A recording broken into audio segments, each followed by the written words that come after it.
our first storyteller I'm going to introduce tonight is Tamora Israel. Come on up!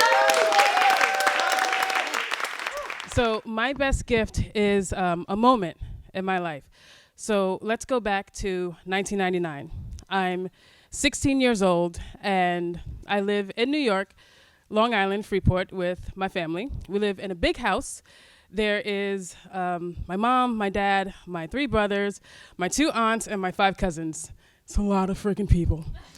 And anyone who grew up in a big family knows that the one thing you don't get in a big family is some goddamn peace and quiet. Never happens. So what I would do to slither out my own little piece of peace and quiet is I would cut school and I would go home and I would perform in my living room. I would sing, I would dance, I would make up like little skits and stuff like that. And that was my way to have like my own little peace and quiet. And I would do so with the windows closed and the blinds closed and the lights out because I didn't ever want anyone to see me doing it. I was so nervous. So one such day when I was cutting school and in my living room with the blinds closed and everything and the lights off, I was singing this song. I come up with this dance routine in my head to the singer Joe. Does anybody remember like the 90s R&B singer Joe? Yeah, okay, yes. He was very sultry, he had a very beautiful voice, he was kind of sexy. So I decided I'm gonna be sexy, right? So I'm gonna do a lap dance to this folding chair in my living room. You see where this is going. So I'm in my living room and I'm dancing to Joe, and listen, I am giving this chair the business, okay? Oh, I'm going in on this chair. I'm backing it up. I'm dropping it like it's hot. Like, I can't do that no more. My knees are bad. I don't drop it like it's hot. I place it down like it's warm. But so I'm doing that and I'm singing the song, and Joe gets to the breakdown of his song and he starts singing, "Ooh, I got a Jones in my bones for you.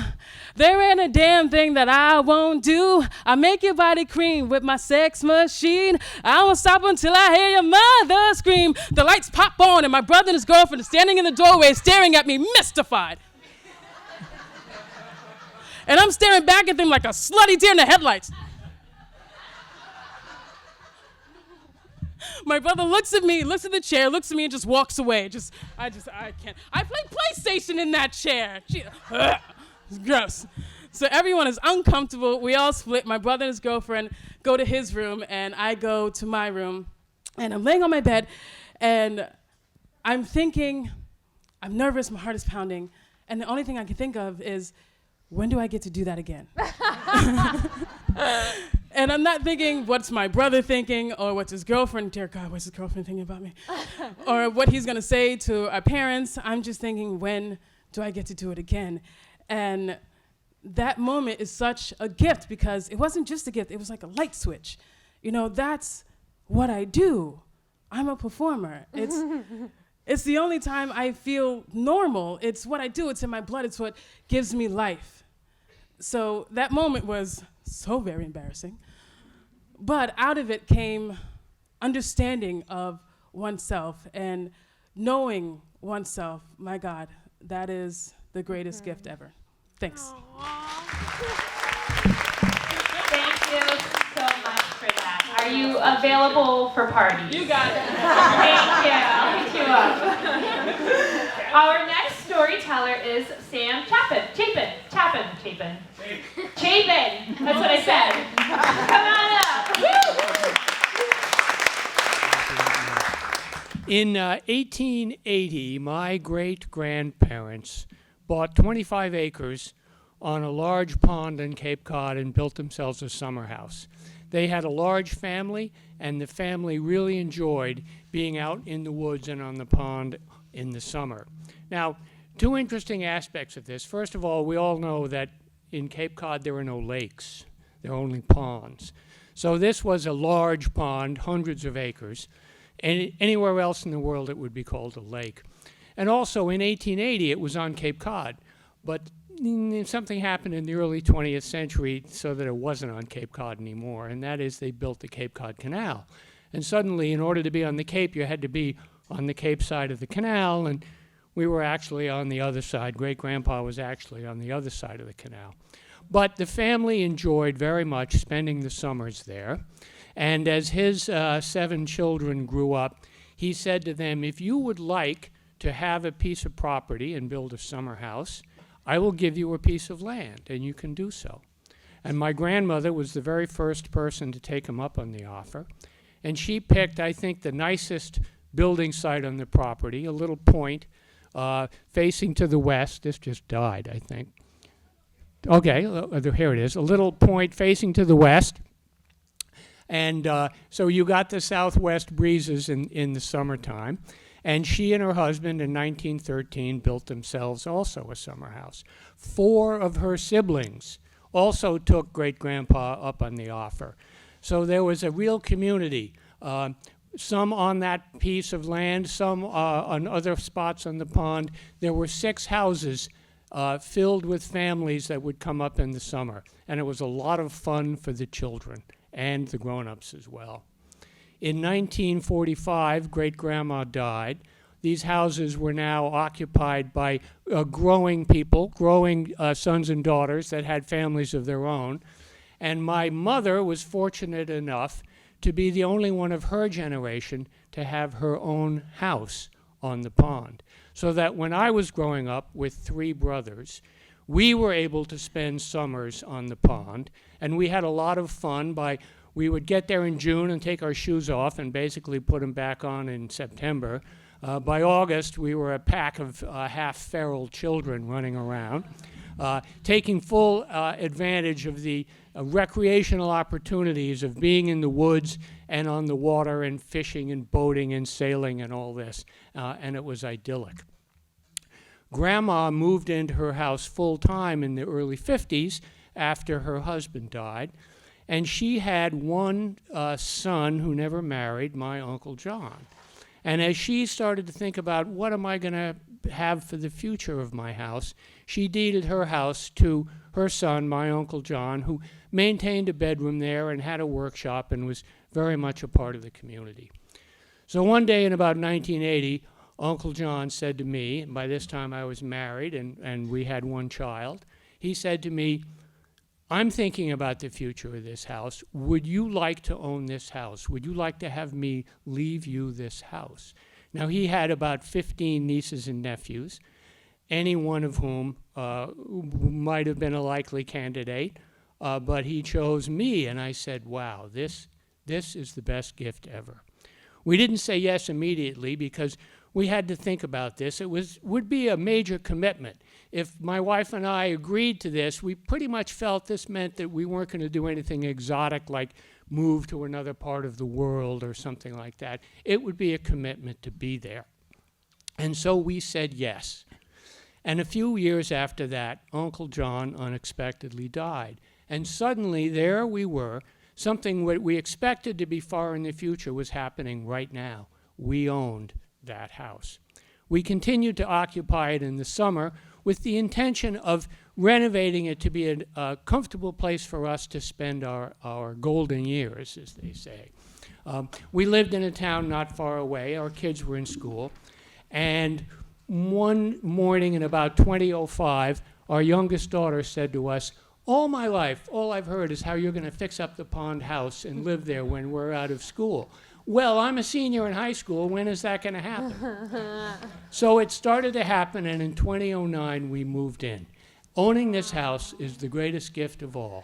The icing on that cake is something that I didn't learn until I'd actually spent my first winter in this house, and that is that this time of year, between about Thanksgiving and the middle of January, standing on the porch in front of this house, you can watch the sun rise and the sun set over the pond. The best gift ever. Thank you. Our third storyteller is Megan Murphy.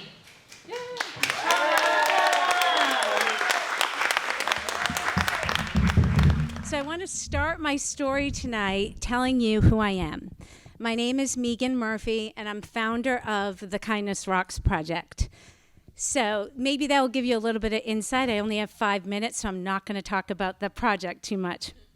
But what I want to share with you is that sometimes the greatest gifts reside in everyday moments. And for me, this happened 5 years ago. So I was going through a really difficult time in my life. One of those stand down life moments that we have where we have no idea what the next chapter in our life is going to be. So this happened to me. I had been building a business for 15 years, and I found so much joy in doing that until I didn't find joy in doing that anymore.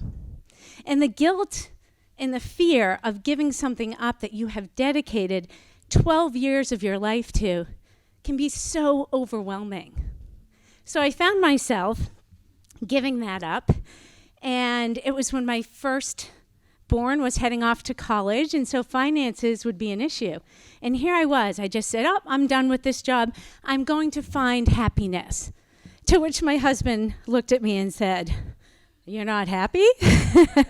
Could you have picked a better time than when our children were about to go off to college?" But I leaned in, and I did what I knew was the best thing that I could do. I gave up this business, and I started walking the beaches of Cape Cod, the very same beaches that I hadn't walked in 12 years because I worked so much and so hard.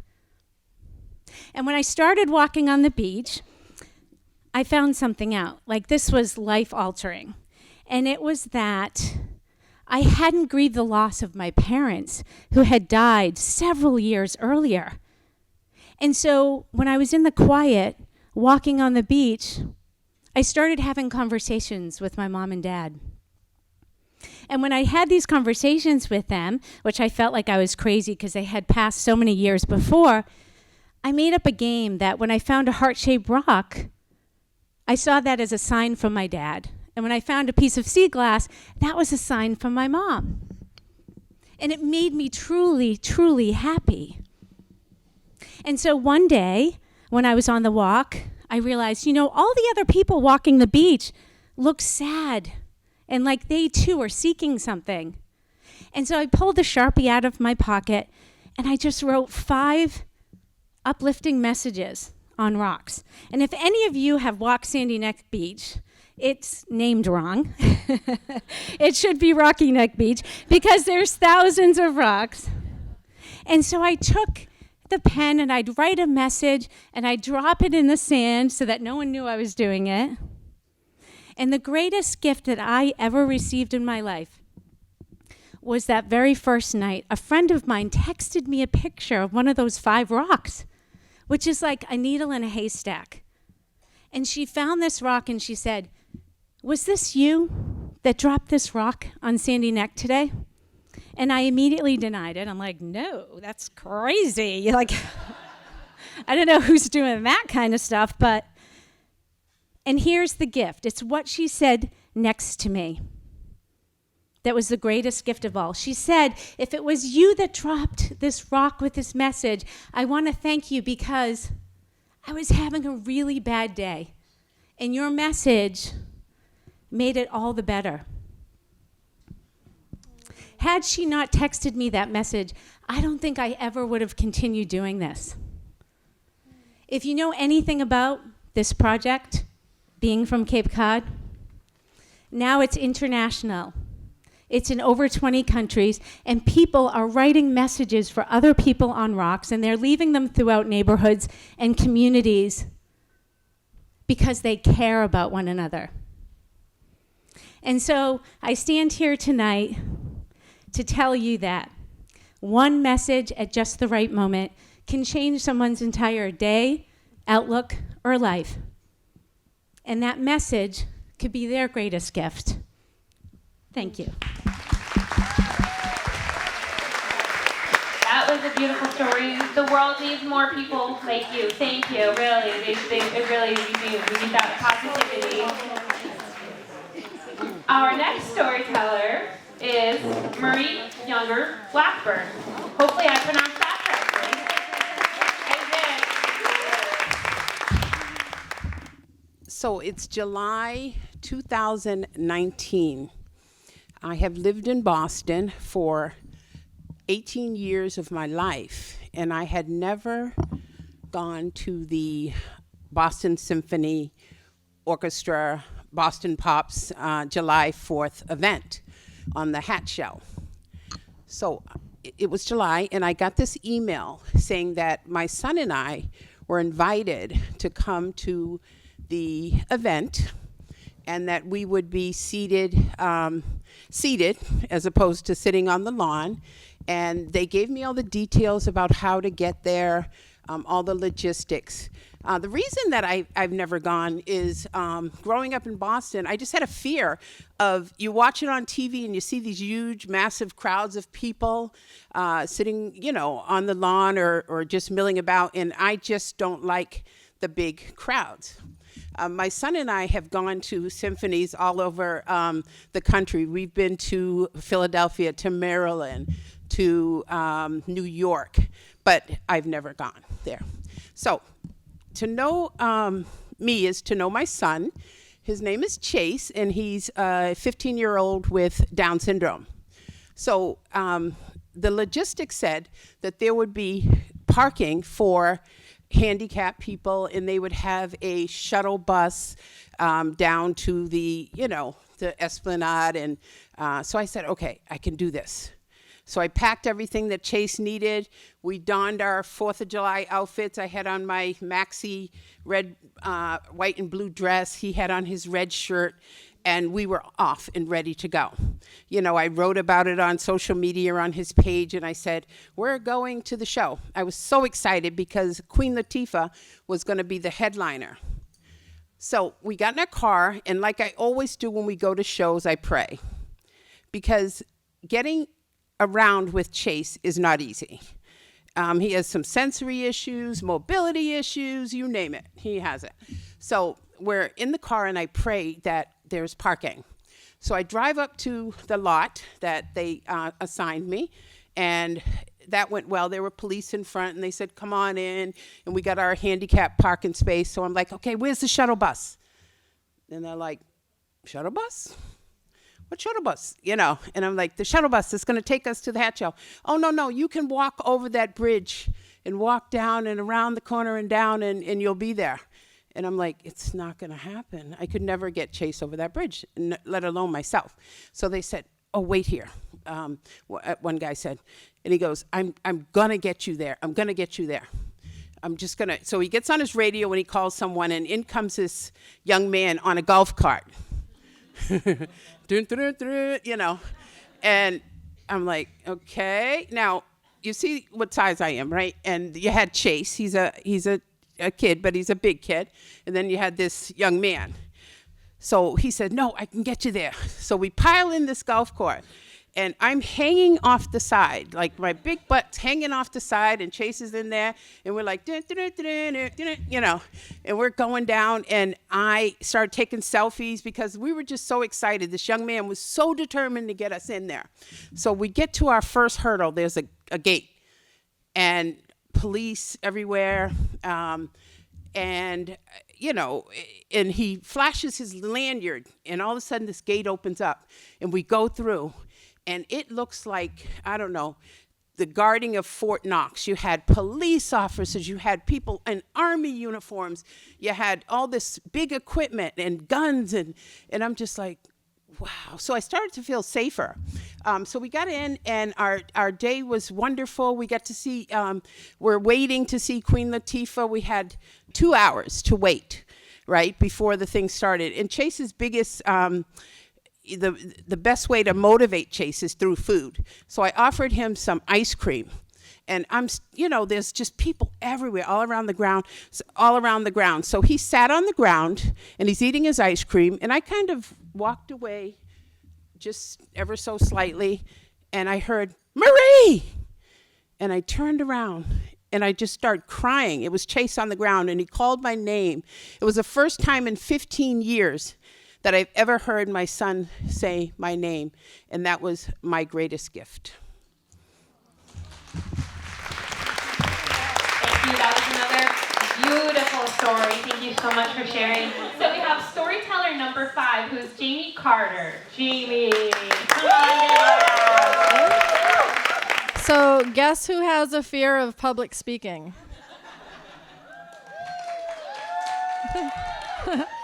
So during this, my face is going to get red. I'm probably going to forget what I'm supposed to say because I'm scared to death.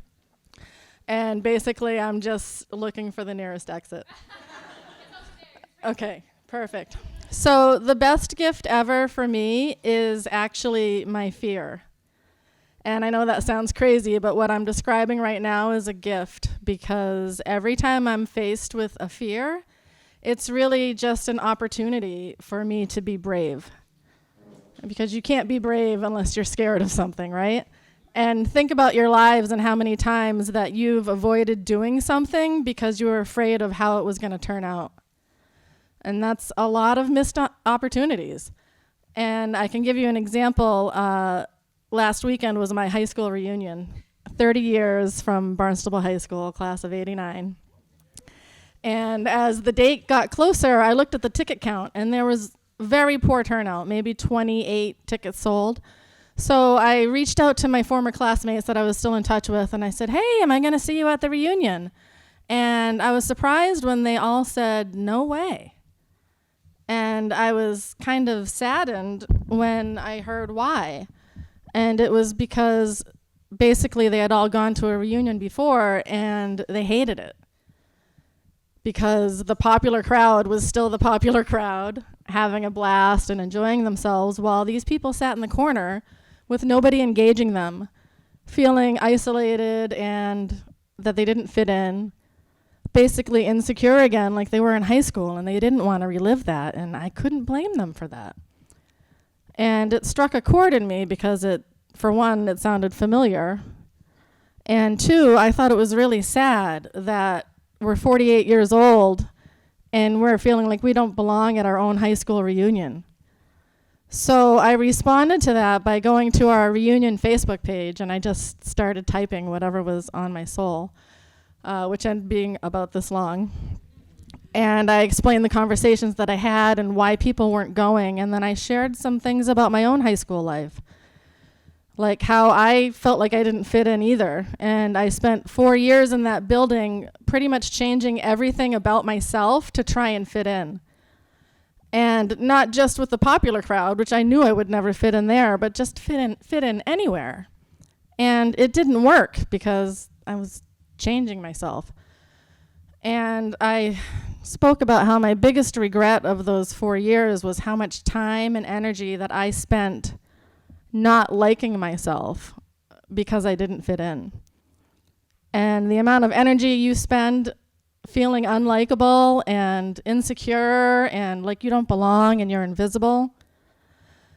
I regretted that I didn't spend that time and energy getting to know the hundreds of kids around me who probably felt exactly like I did, and they were probably amazing.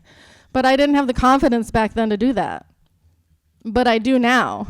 So I encouraged those people that were hesitant to show up to change their mind. Because I'm not the same person I was 30 years ago, and I'm sure that they're not either. And then I challenged the entire group to go up to 2 people at the reunion that they had never spoken to before and strike up a conversation, because they just might be surprised at what they've been missing out. And when I was done, I just stared at the post because I was afraid to send it. Because it wasn't just going to be seen by the unpopular kids that were afraid to go. This was going to be seen by everybody in my class, the jocks and the cheerleaders and all the people that I never fit in with. And I was afraid to share that with them. But I posted it anyway. And I'm glad that I did, because people started coming out of the woodworks and saying, wow, I felt that way too. And even some of the popular kids, it surprised me, said that they had anxiety about going to the reunion. And by me facing my fear and sharing that stuff with them, it gave them permission to be brave too. And I put words on the scary things, and that took the power away from it. And our reunion was amazing. I think 100 people showed up, and they were making connections and talking to people they never spoke to before. They were healing childhood wounds. It was just a beautiful thing.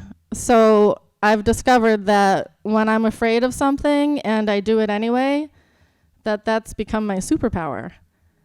And if having a superpower isn't the best gift ever, then I don't know what is. So, thank you.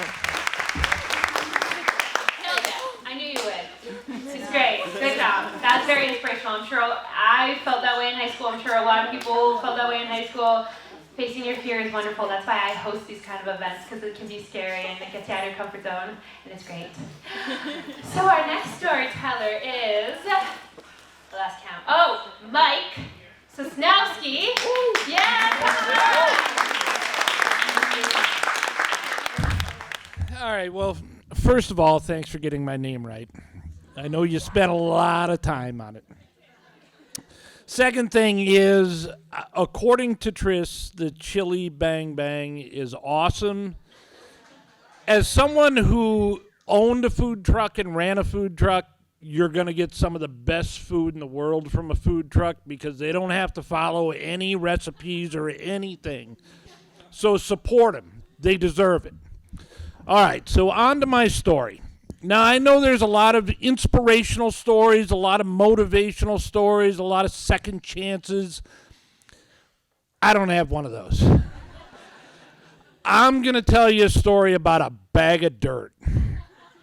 Now, I grew up about 40 miles from a little town in Wisconsin called Green Bay.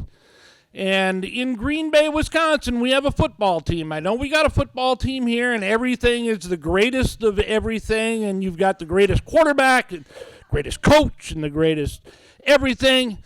But we like to think we have some pretty good traditions in Green Bay. One of the things that we do in Green Bay is we as a community own the team. We own the stadium, and that's Lambeau Field, and to us, that's the Mecca. So 1996, the Green Bay Packers are playing the San Francisco 49ers in a NFC playoff game. And the weather was similar to what we had here this past weekend. Rainy, nasty, windy, cold, snowing, just crappy. And the Packers won the game. So the next week they had the NFC Championship game. And the Green Bay Packers decided we can't play on this muddy field, so they bulldozed the field out the back of the stadium into the parking lot and put new sod down for the next game. Well, what they didn't realize is, to us, that is gold. That represents Vince Lombardi and Bart Starr and Ray Nitschke and everything that we live for. And Brett Favre walked on that field, and Reggie White walked on that field, and, we don't have professional sports up there. This is it. So we can, it's the frozen tundra. So what happened was everyone started going down to the dirt pile and shoveling dirt into plastic bags so they could take some of the frozen tundra home with them. Well, one guy decided, I'm going to take about 100 bags down there and fill them up and put little ribbons on them and bows and little tags and start selling them for $5. So my sister bought a bunch, and I'm sitting at my desk in Cincinnati, Ohio, and the UPS guy comes in, and he's like, here's a package. Well, I get this package, and it's pictures from the San Francisco 49ers, Green Bay Packers, and a bag of dirt. And I'm like, this is awesome. Now, to fulfill the dirt's destiny, about 5 years later, a guy walks in my office. He's like, hey, he said, I'm your new sales rep for such and such a product. And this guy walks in, a guy named Tom Cavallo. I'll never forget him. 6'4", 6'5", about 240. And I'm like, what are you doing here? He's like, well, I retired, and he said, I just got a new gig, and he said, I'm your new sales rep. I'm like, you look like you're 30. What'd you retire from? He goes, well, he said, I played football. He said, I played at the University of Louisville, played in NFL Europe, played a little college ball and pro ball. And I was like, did you ever play in the NFL? He goes, yeah. He said, I got drafted by the 49ers. I said, no way. I said, did you play in a playoff game in Green Bay in 1996? He goes, yes, I did. He goes, it was the worst game I ever played. The field was crap. Steve Young was hurt. Jerry Rice was hurt. He said, we just played like crap. I said, here's some pictures. He starts rifling through the pictures. He goes, man, this is awesome. I said, wait till you see this. I said, here's a bag of dirt from that game. He goes, no way. So I gave Tom Cavallo the bag of dirt. If anyone knows me, I'm not a gift guy. I don't like gifts, don't buy me anything. So the fact that I got something and I could move it on to a guy that actually played in the game. Now, I will have you know, in 1996, the Green Bay Packers did win the Super Bowl against the New England Patriots. Thank you. Oh, this is the worst at telling stories, I'm telling you, you know. Terrible. So we have our last storyteller, who is Caroline Chapin.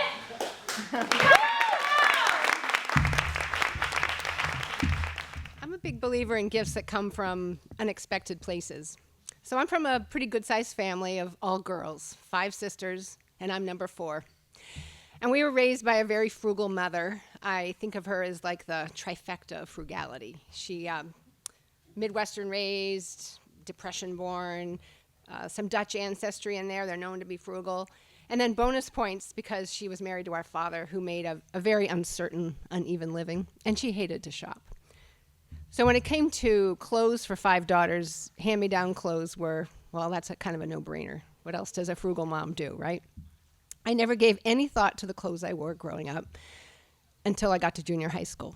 And then I cared desperately about my clothes. Because my clothes that I saw in the mirror staring back at me looked nothing like the clothes in my Bible. And my Bible was 17 magazine.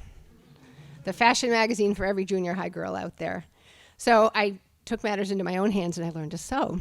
And I took my oldest sister's like Peter Pan collars from the 50s and turned them into Nehru collars, you know. This was 68.